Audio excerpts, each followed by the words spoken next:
Welcome back, another episode. The appearances by family members of Station 19 don't give us a respite. A prominent guest star is one of the most intriguing parts of Station 19 Season 7 Episode 8. The chief has a lot on her plate between managing the high demands of operating the house and trying to keep everyone employed, as well as the frequent shift changes and budgetary constraints. She must, however, also take into account her personal life because she and Sullivan intend to tie the knot. Surprisingly, their relationship seems to have had little to no lasting effects, which is odd considering how much of her plot centers on her potential to choose between her job and her love. Their relationship never should have been contentious in the first place. No, they've concentrated on more constructive adjustments that can plausibly conclude the plots and character arcs now that the show is coming to a close. For Natasha, it will be Sullivan's wedding. The best is still to come from Yoonjin Kim. She's amazing, and the idea of her and Merle Dandridge interacting is enough to make a girl giggle hysterically. It's certain that Kim, who is playing Jeonghee Jinny Lee, will inject some drama into the role. Natasha's sister is Jinny. Given that we already know that Ross's mother is originally from Seoul, it is reasonable to assume that Jinny's father was someone else. It's difficult to determine if she is the eldest or youngest sibling,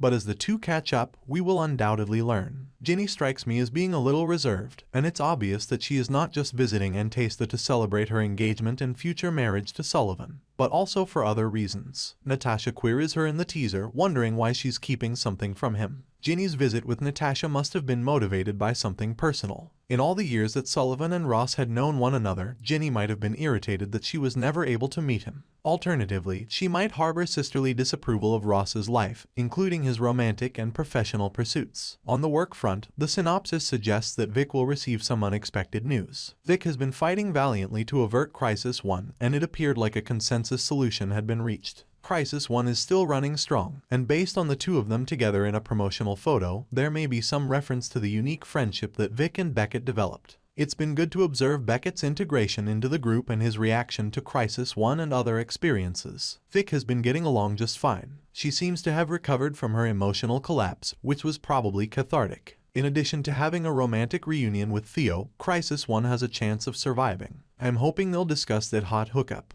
However, they will undoubtedly devote the most of their attention to the politically charged narrative of asylum seekers. Asylum seekers have flooded the country, and the situation has grown so contentious politically that we now have to cope with this group of people being bused to sanctuary cities across the nation. There will be a need for all hands to be on deck since, no matter where our protagonists look, there is someone who is sick and in need of assistance. Thankfully, Karina will appear frequently in this, taking care of a young, expectant woman. It sounds like the baby's father isn't a good man, was unable to cross any border, or she was abandoned. Karina may be heard in the audio saying that the young woman must have been harmed by them. In the midst of all of that, the group is dressed to the nines, looking exactly like they did at the last ball. One can only speculate that it's an acknowledgement of Crisis 1 or the help they supplied with the clinic. For more videos, subscribe.